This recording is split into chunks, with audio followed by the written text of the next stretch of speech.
Today is Friday, August 13th. I usually focus in on each individual plant, so I figured I'd give a garden tour today. Alrighty, as we walk out the back door, we go along the stairs and we have cherry tomatoes growing along the stairs and a knockout rose in bloom, very pretty. At the base of the cherry tomatoes, we've got a patio basil. Basil is supposed to help the tomatoes grow, so that's why every tomato gets a basil. And here, I usually train my tomatoes to a single stem, but as you can see, this is not a single stem. When I planted them, they kind of grew quick and got out of control, so this is my experiment to see whether a single stem will yield bigger cherry tomatoes than a multiple. And my experience has been that while you may get slightly bigger tomatoes, you'll get so many more if you let them just go crazy. So lots and lots of cherry tomatoes here. Here is my little corner of plants that I don't know where to put, but I'm not going to throw them away. And we've had 3 days of 90-degree weather, so everything's kind of dried out and crunchy looking. Here along the fence we've got melons, many melons. And we've got some in bloom, some that have set. Here is the, look how big that thing is, and it's growing in the fence. Oh, and it's the only one that's set. That's the honeydew melon. Here are heuchera. I found a little piece in the garbage and I saved it. And I've given away some nice size cuttings to other people, or transplants actually. Here's a bell pepper. This little area here is where I used to grow my elephant ears, but I changed everything. Now we have edibles. Mustard greens, kale, one of the other cantaloupes, a bell pepper that I think has trips that only gave me one bell pepper so far. And here along the fence, you can see right back there is a cantaloupe. There's a cantaloupe. There's a cantaloupe.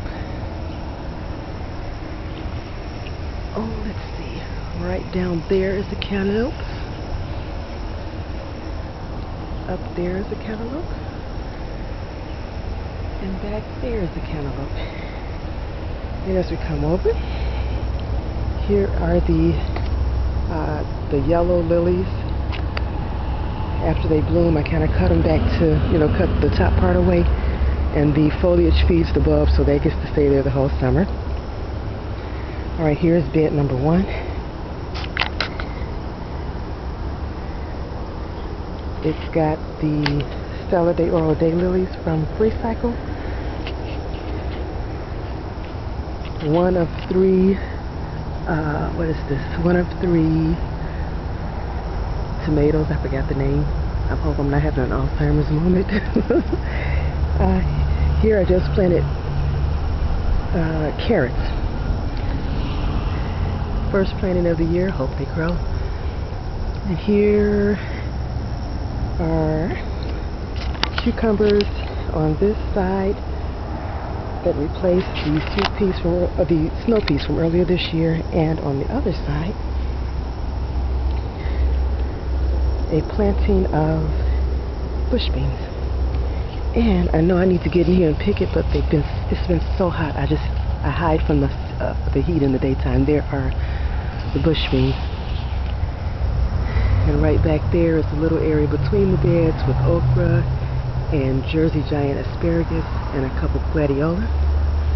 Here in the next bed is the collard, one of 2 that made it. Big view of the bed. Strawberries, 1 Brussels sprout in the back, and right here in the corner is one of the cherry tomatoes CG style. When you take a piece of sucker, stick it in the ground and let it grow. You don't do anything for it, you just stick it in the ground and it grows. And it already has tomatoes growing on it. Alright, here's the area between these two beds. You can see a little bit better the okra, the gladiola, and the Jersey giant asparagus. And this is the third bed with tomatoes. That is a cherry tomato up front that I have not touched hardly. It's growing like crazy now. See, these tomatoes are actually bigger than the ones, gotta pick these. These are larger than the ones along the fence, but I haven't touched this at all. I don't think I've broken a single sucker off of this one, except the ones that stick in the ground. And this one here is the other EG style sucker that I just stuck in the ground and let it grow. They're doing quite well.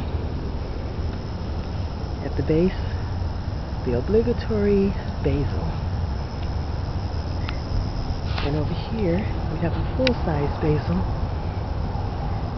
next to the 1 and 2 of 3 of the large-sized tomatoes. Brandywine. Not a whole lot of tomatoes growing on here. Excuse me a second.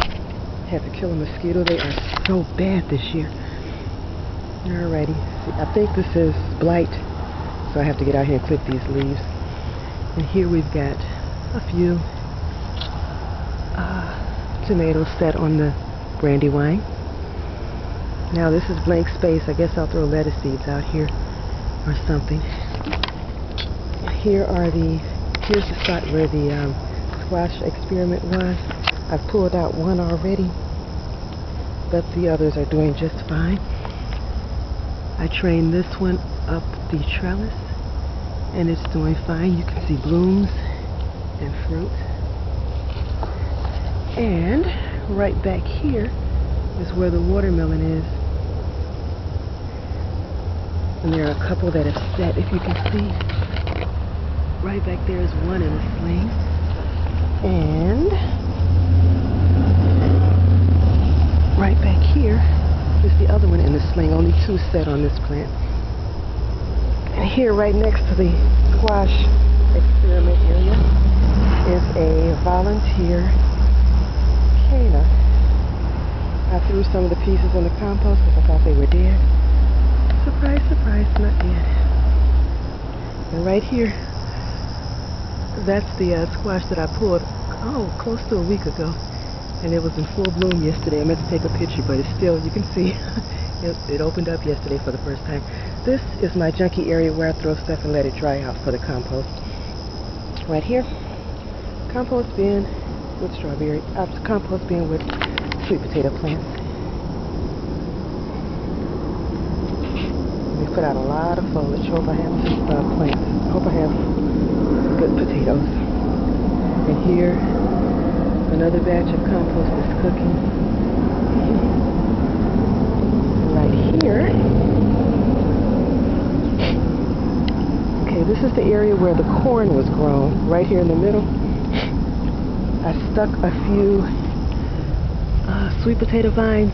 It was late. I only did this maybe a week or so ago, just to see if they'll produce any potatoes in such a small amount of time. And this one bush bean was planted over 2 months ago.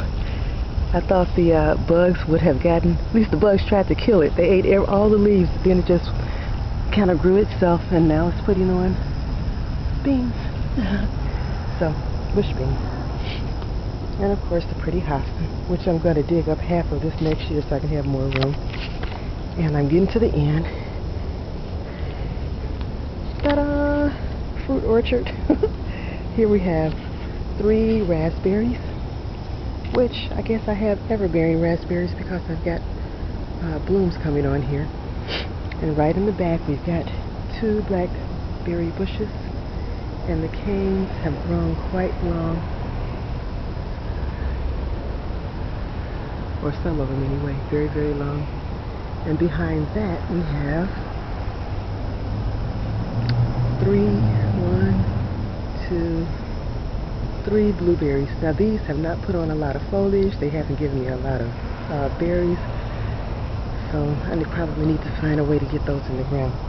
But for now, that's it, because I know you only get 5 minutes. You only get 10 or 15 minutes on each video, so I'm going to stop this one and start the other one.